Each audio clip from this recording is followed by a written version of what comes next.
All right, so let's begin. So the idea of this session is very informal. The idea is just to give you a sense of what sort of, what the midterm would be.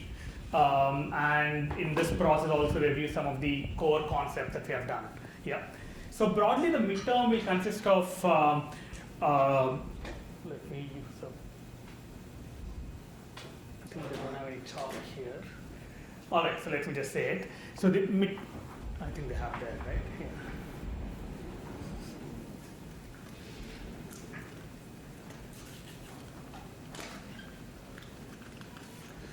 Yeah, the midterm will mainly consist of the following topics. One is formulations.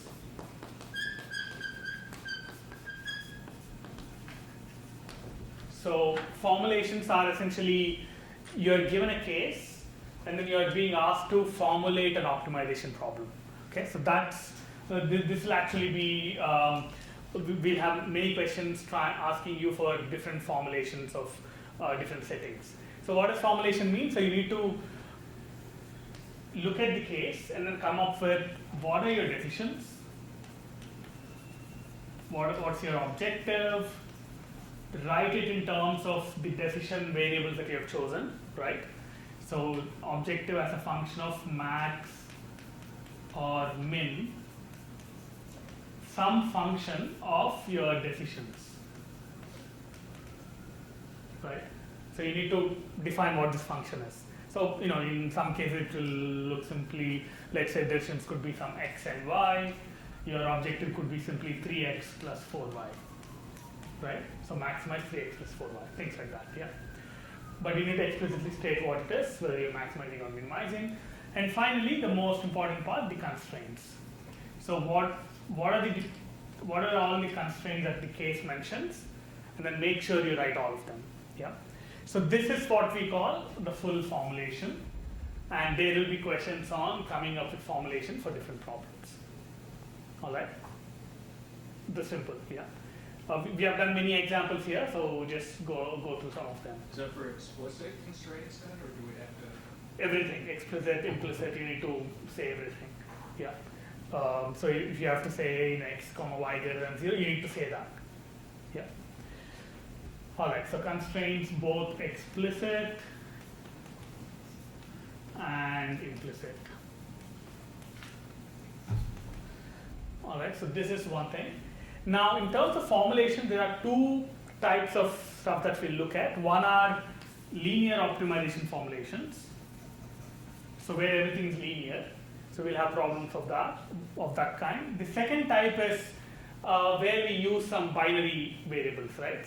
So binary optimization, binary and integer. So here, how do we use binary variables, and how do we use binary decision variables to model different things? Yeah.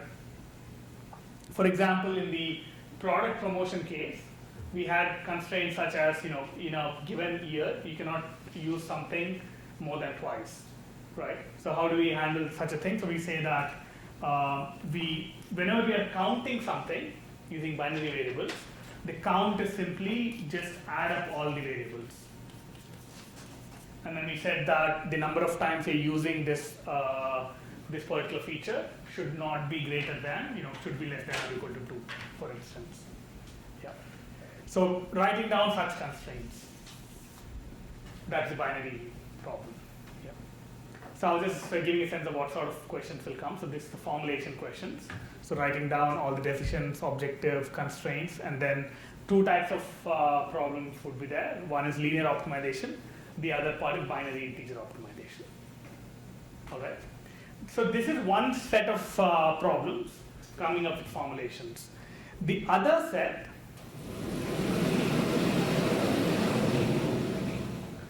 is all about interpretation. Interpretation of an output.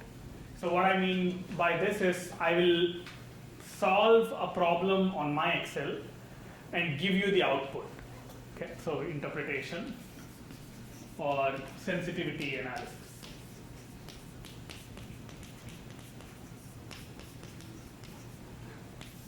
So here, I already solved the problem and then give you the full sensitivity report or parts of it.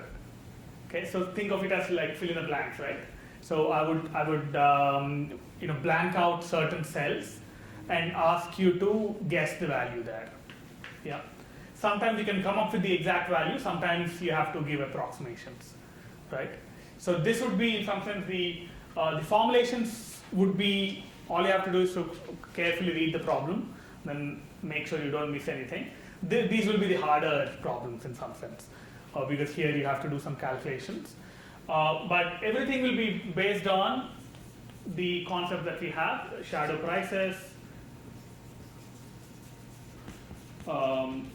and the notion of allowable increase and decreases.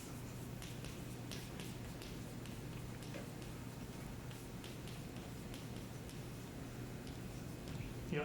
Now there are many ways to interpret shadow prices, and that's why there will be a lot of different questions on these. Yeah.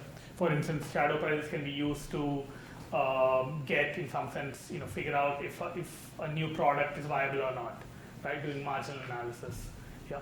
It can be used for coming up with potential bids for certain things. So if you know that a particular, let's say, particular resource is, you're going to finish it off, then how much would you bid for it if you're on the open market? Yeah. It can also be used to figure out what would happen if disruption occurs. So what is the disruption risk for a given factory, right?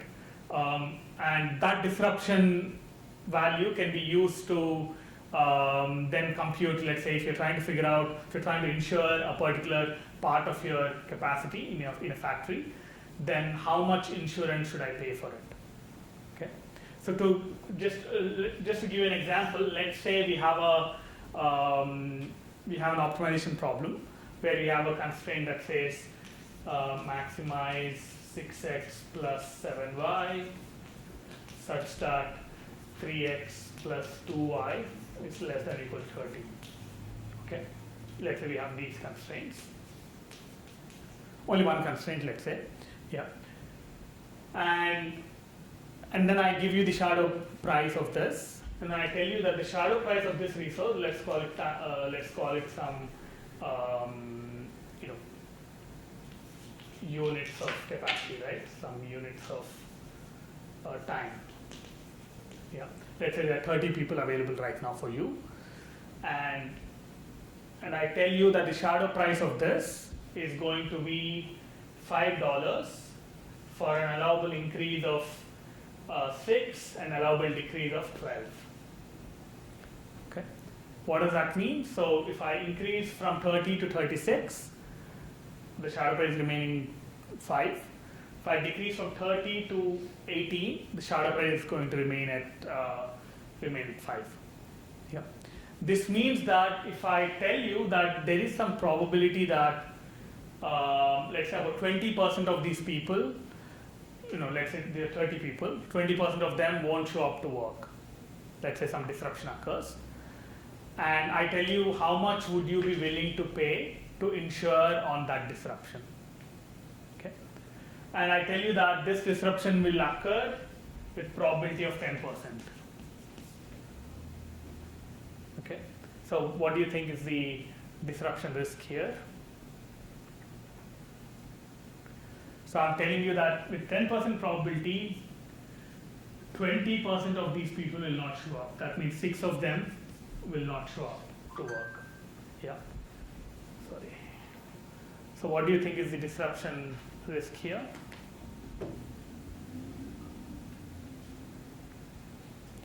Shadow price is 5.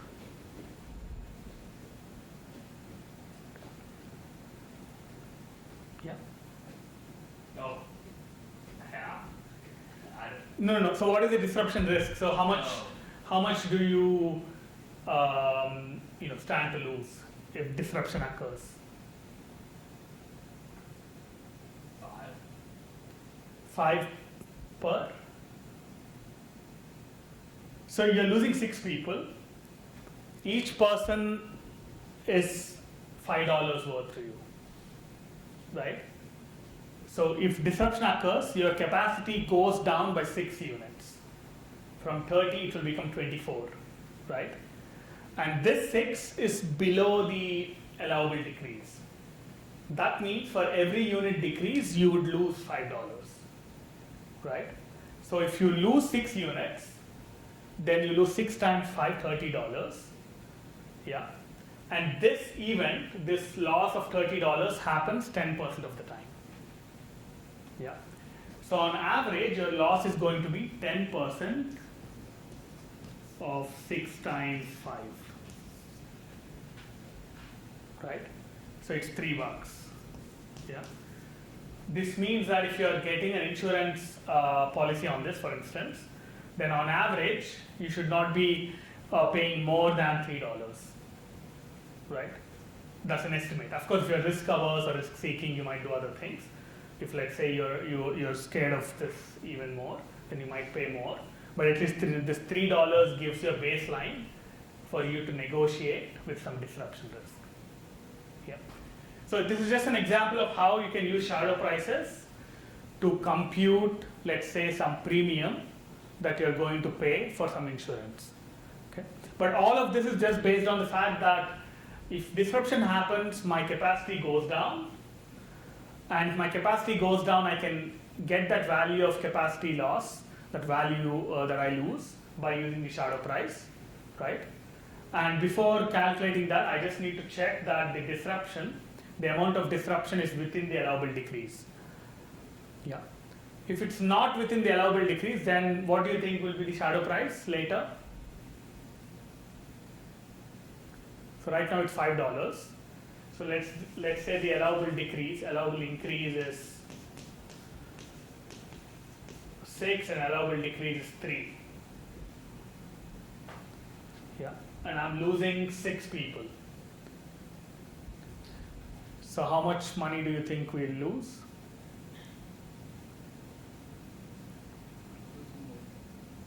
More than 5, right?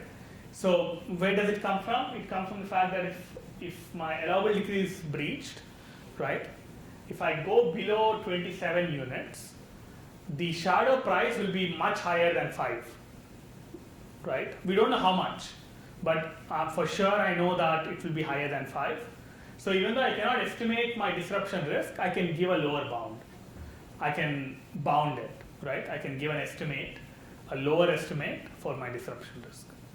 Yeah. So these are the kinds of questions. So if I ask you, how much would you be willing to pay? So you should, in this example, in this particular setting, you should say that at least $3 you would be willing to pay, because the loss of value is, is definitely more than $3 on average. Yeah. So again, all this is coming from how do you use the notion of shadow prices. Okay. So that's going to be the example. So formulations, filling in the blanks.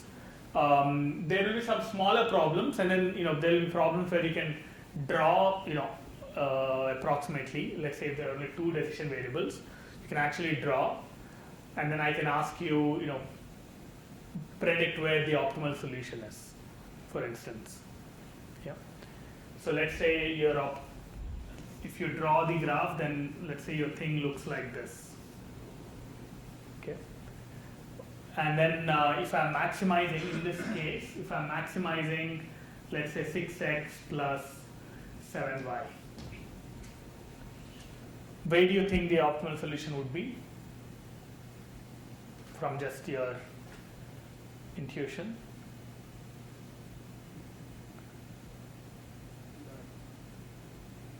So this one? So let's name it, yeah, A, B, C, D. Which one?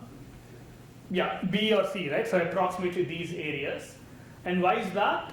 So we know that the optimal solution will be on the corners, right? Will be on the boundary, will be on the corners. And since I'm optimizing 6x plus 7y, what am I doing? So I'm trying to choose to go in this direction, where I'm both equally optimizing x and y. Right? I'm equally optimizing x and y. Therefore, I'll try to maximize in this direction as much as I can. Yeah, and in those directions, the points are B and C.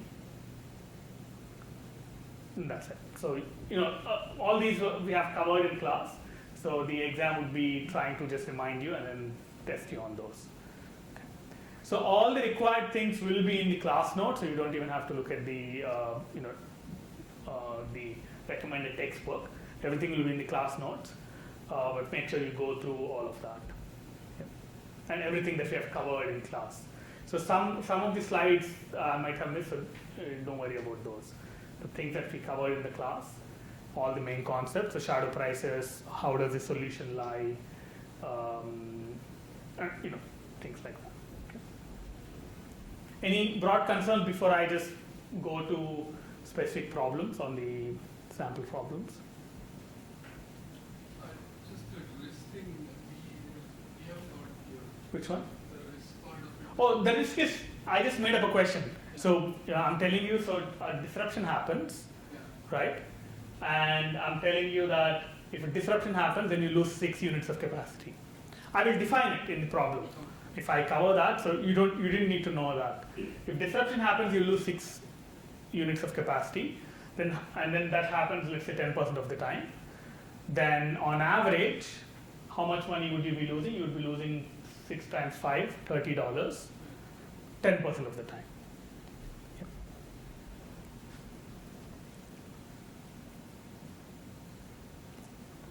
All right.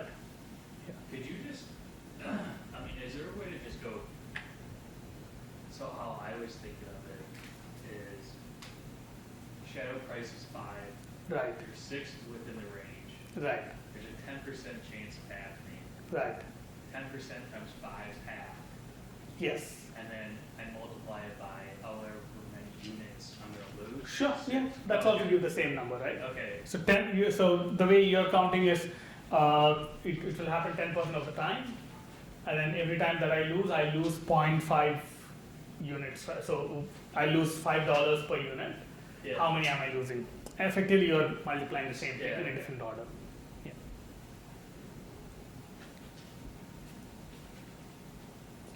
All right. Okay. So let's go through some of the problems, and I would recommend going through these. And there'll be another session later with the TAs. I think Friday, or I think I've chosen the time. I will send the time again. You can go through these problems again and then ask TAs as well. Yeah. All right, so let's start with, do you want me to cover a particular problem, or shall I choose one? So you can look at it. So this is an example problem from a real exam. So here, what are we given? So we are given a company that has fluctuating demand for 6 months, and you're given unit production cost, unit holding cost, and so on and so forth.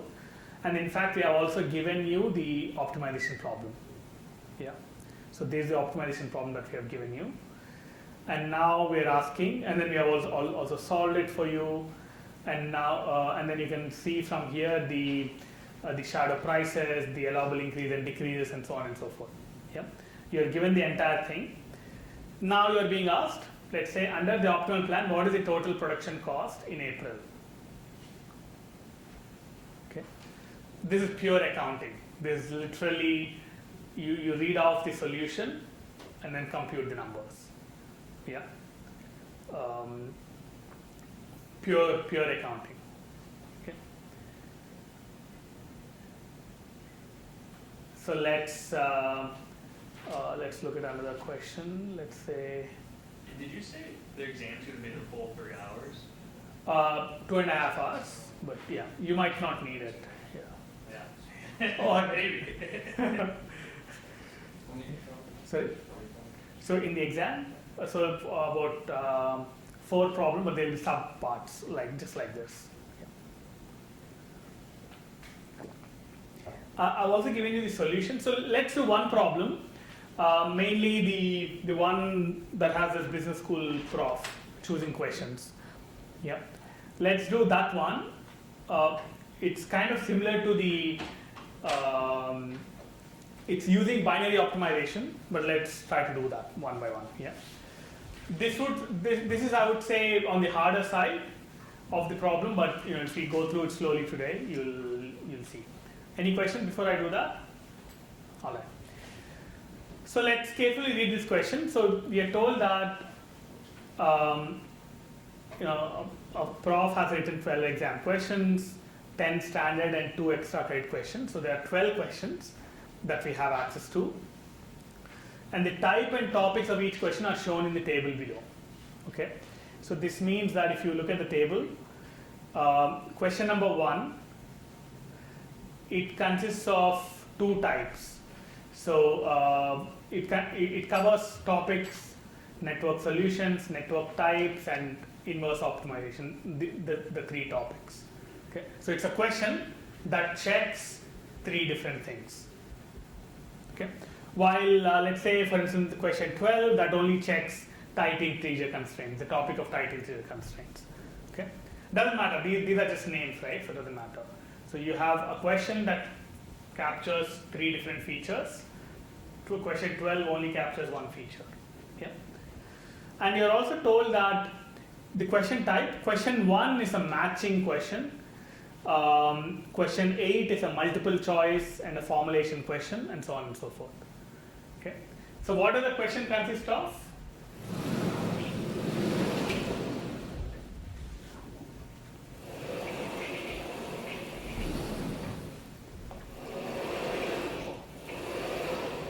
Let me use the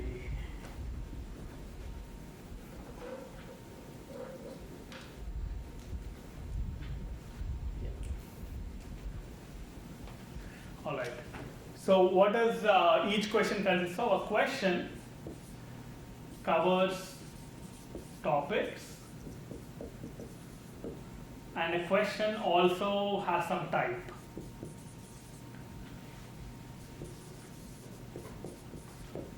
Okay.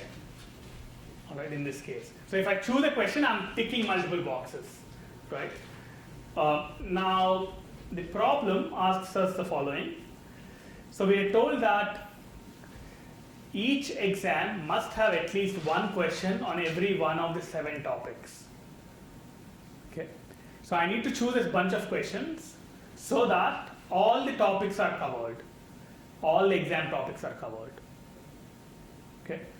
So therefore, I don't have to choose all the questions, right? So for instance, if I choose, let's say, question 1 and question 5, I'm covering a lot of topics just with those 2 questions, right? Yeah. So now let's try to see. So what do you think is our decision here? So the question is, the type and topics are shown below. The person needs to split the questions into 2 exams, 1 practice exam and 1 real exam. Yeah. So now you're splitting these 12 questions into 2 exams. In doing so, you would want to have the following restrictions on the 2 exams. All right. So now let's see. So now what do you think is the decision variable? That's the most crucial part in all these problems. In all formulation problems, try to spend 5-10 minutes thinking about what the decision variables are. Yeah. In this question, what do you think is the decision variable? So question is chosen or not? In real versus practice. Yeah, so that's one option, right? So there are multiple options again. So the same problem can be solved in multiple ways, right? So one way is to have a binary variable figuring out whether a question is in a real exam or not, and whether it's in a practice exam or not, right? Then that means you're using 2 variables to capture 1 question.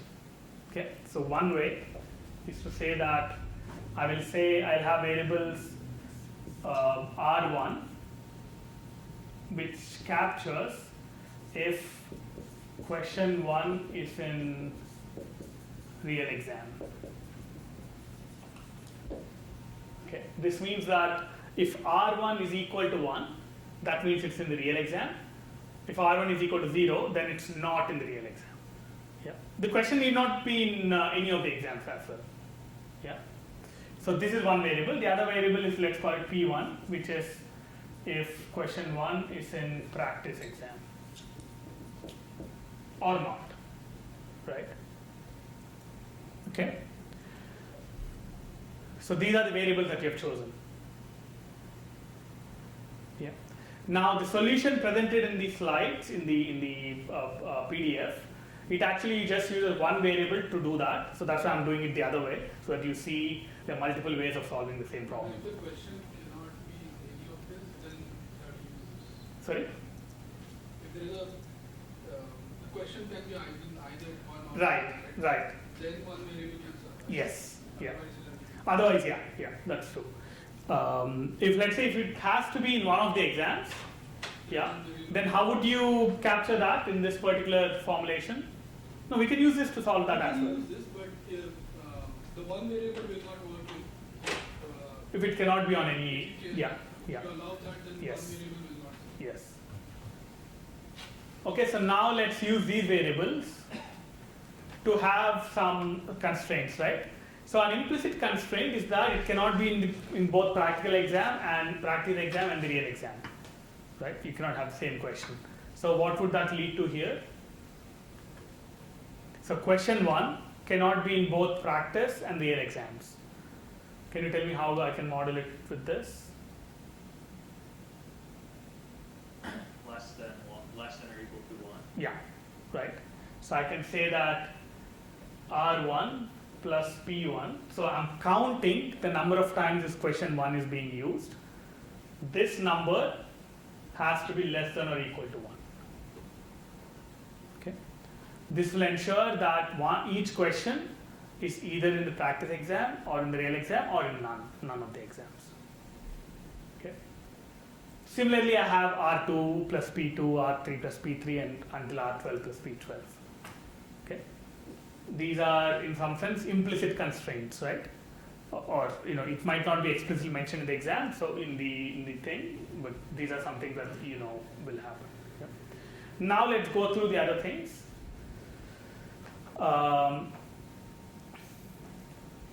Yeah. So let's look at this. Each exam must have 6 questions.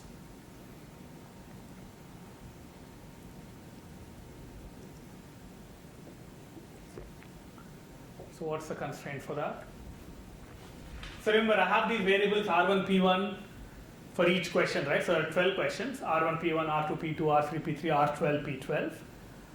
Now I'm asking you, each exam must have 6 questions, exactly 6 questions. Yeah. I guess R1, the sum of R1 through R12 has to be equal to 6. Exactly, right?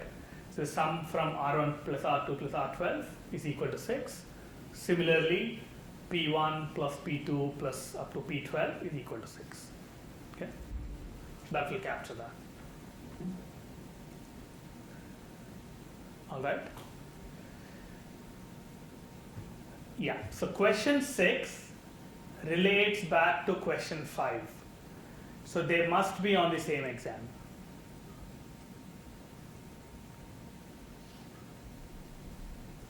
Would it just be R6 plus R5 equals, well, I guess it would be 0 too, it would be 0, right?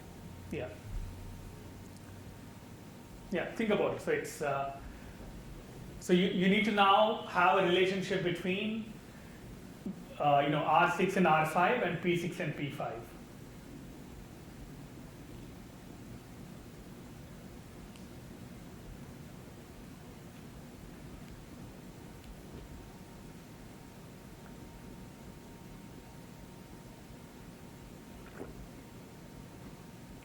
So either 5 and 6. Product of both. Sorry. And Yeah, even simpler. So is there's a simpler way to say that? So think about it in terms of the values, right? So what you're saying is courses 6 and 5 should have the same values. Yeah. So how would you say that something has the same value as the other thing? R5 equals R6. Yeah. R5 equals R6, P5 equals P6. Right? So what you are saying is the product. product is So it's the XOR actually. So either they have to be both 0 or both 1. Yeah.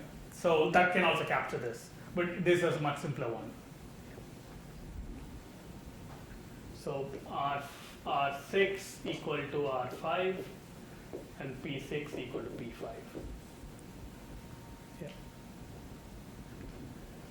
Let's do another one. So each exam must have at least one question on every one of the 7 topics in table 2.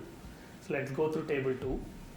So this is table 2. This is saying that there are 7 topics and every exam must have at least one question from each of those 7 topics. Yeah. So whenever you have such things, so divide your, so it means that you need a constraint for each topic separately, right? So let's go to topic 1. So this says that network pictures, this topic, there should be a question from network pictures in the practice exam and as well as in the real exam. Okay, so let's focus on the real exam now. So if I say that at least one question, there should be at least one question in network pictures topic in the real exam, how would you capture that? Which questions have network pictures topic? 5, 7, and 11, right? So we have question numbers 5, 7, and 11. We are being told that one of these 3 questions should be in the practice and one of these 3 questions should be in the real exam. So if I want one of these 3 questions to be in the real exam, at least one, how would you say that? Yep, R5 plus R7 plus R11 greater or equal to 1. Yeah. That's it. Yeah, at least one question. Similarly, P5 plus P7 plus P11 greater than or equal to 1. Yeah. This is for topic 1. There will be 7 different topics. So for each topic, you'll have to write down these conditions. Yeah. Figure out which questions have those topics and then write them. Yeah. Did you just say the sum of the column has to equal greater than equal? Which one? Did you just say the sum of the column to be greater than equal to 1? Yeah, but you need to define it in terms of variables, right? Okay. Yeah. So if you define the variables, yeah, it's essentially that. Yeah. Right. Of course, in the exam, we won't ask you for every topic because then it would be too many. But you see the idea. Yeah. All right. So let's do one last part here.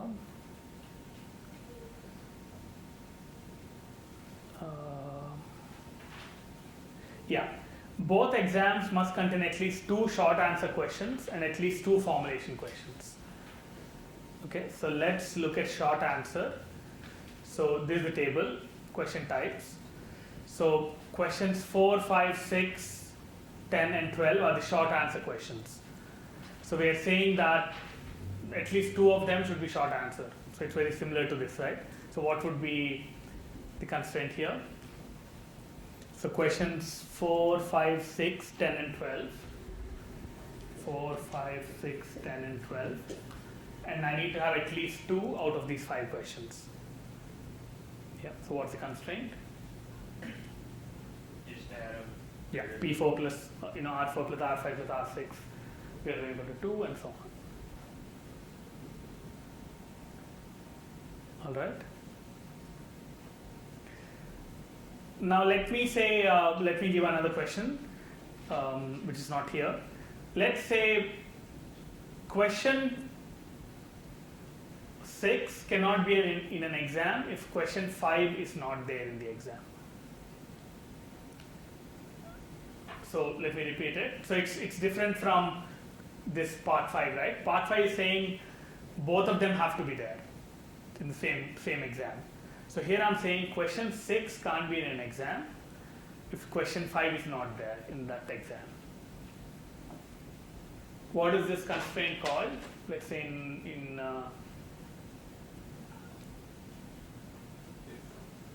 it's a prerequisite constraint, right?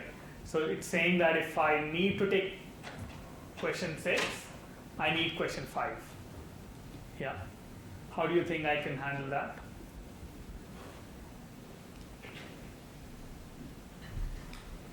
So let's look at it. So I want R5 and R6 to satisfy something. And I'm saying that for 6 to exist, 5 has to exist. Yeah. R5 has to be greater than or equal to R6. Yeah, so let's try this. R5 has to be greater than or equal to R6.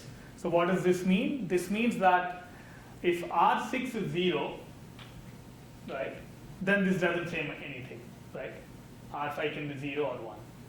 But if R6 is 1, then this is forcing R5 to be greater than or equal to 1, which means that R5 is equal to 1. Yeah, because question 5 is a prerequisite for question 6. We are forcing question 5 to exist in the same exam if 6 exists. Yeah. So that's it. So all such prerequisite constraints can be modeled either by, checking for this or equal to. Just check which of them works, and then once you practice enough, you know which of them works directly. Yeah. That's it. So prerequisite constraints, count constraints, these are the kinds of logical things that you could do when when you have binary optimization. Okay. All right. I'm recording the session, so.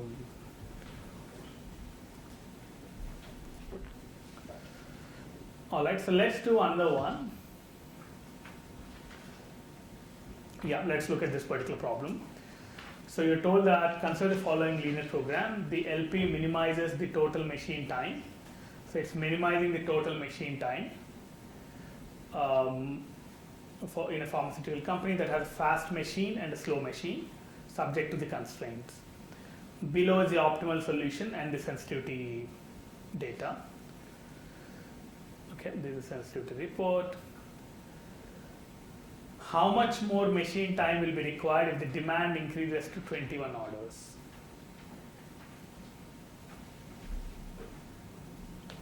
So what is the objective here? I'm trying to minimize the machine time subject to some demand and budget constraints.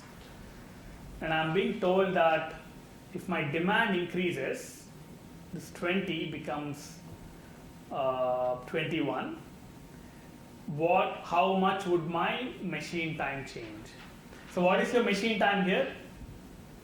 It's the objective, right? You're trying to minimize the machine time.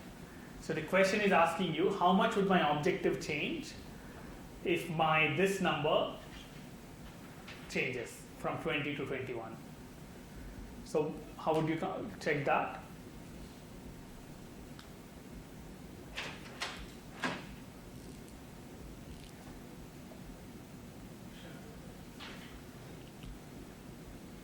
Yeah, it's a shadow price. Shadow price tells you that, right? So tells you what happens if my, some right-hand side number, if let's say,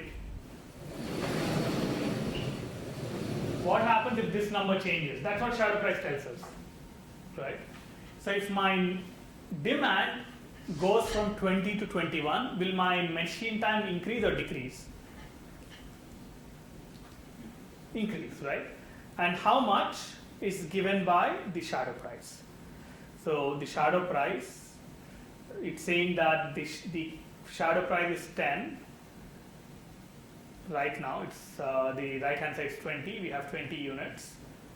Allowable increase is 10. Allowable decrease is 5. So if my number increases from 20 to 21, my machine time increases by how much? By 10 units. It's literally just carefully reading the question and then interpreting it. Yeah. Believe me, you will have enough time, so don't worry about the time. Can you talk more about those objective coefficients in the Yeah, so these ones, these are called reduced cost, so they're not as clean as shadow prices. So that's why I didn't cover it. But what this tells you is, just as an additional thing, this tells you how much should these numbers change before the solution changes. But it's not as clean as shadow price saying, your solution changes by this much. It just tells you that solution will change or not. So that's why it's not that useful. But that 7 is, I think if one of the homework questions was Right. this, right? Right. The 7 is, so what are the units of that? This is the profit margin. Whatever this 7 corresponds to this 7, whatever the units of that was. That 7 is coming from this objective coefficient. That's why it's the objective coefficient. Whatever the units there were, that shows up. Yeah, these numbers, this part of the cell, this part of the sheet is not as informative. So it only tells that it changes, but it doesn't tell you anything else. Yeah, that's why you'll need to resolve it again to know how it changes. Okay, now another question. So another way of using shadow price. Suppose you are given a choice, either the budget would be increased to $170 or the number of orders to fill would be decreased to 18. Okay. If your goal is to minimize the machine time, which one would you choose? Okay, read the question carefully.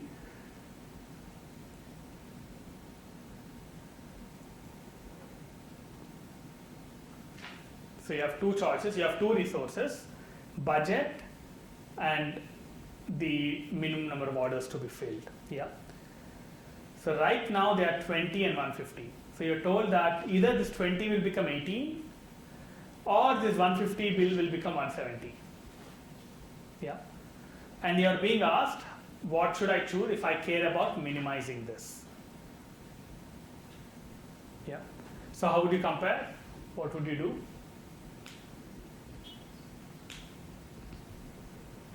What would you do? What's the process? You would compare the shadow prices, but not just the shadow price, you need to compare the total money, change. Yeah, the shadow price is just telling per unit. So this is telling you that the 20 will go from 20 to 18, so that's 2 units of change. And this 150 will go to 150 from 150 to 170, so that's 20 units of change. So you'll compare my 20 going down by 2 units will decrease my machine time by 10 10 units, right? So 10 times to 20. This number 150, if it goes to 170, allowable increase is 50. That means that the shadow price will remain the same. Shadow price of 0.6. So by increasing it by 20 units, my total change would be 20 times 0.6. Yeah. So I'm comparing.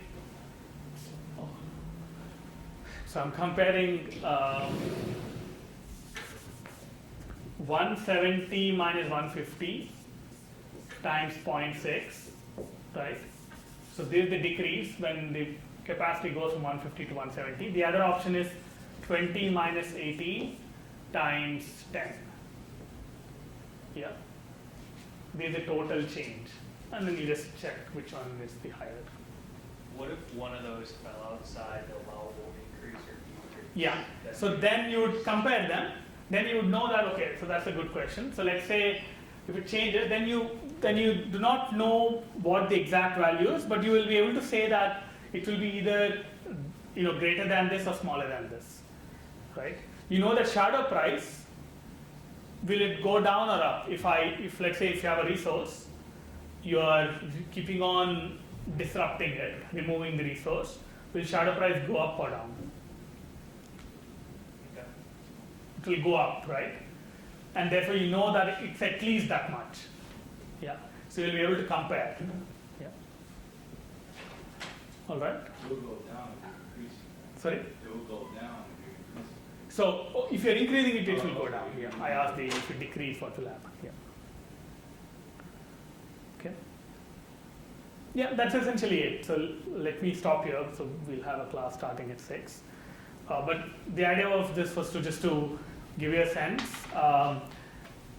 There will be another review session as well. So, so don't feel like it's the only thing, but make sure you go through all these things, right? There are broadly two types of things: interpreting the shadow sensitivity report, and the other part of the paper is formulations. Yeah, like the questions, just formulating the linear optimization problem and so on. Yeah. All right. Good. All right, I'll just clean this up and then we'll start the class in a bit.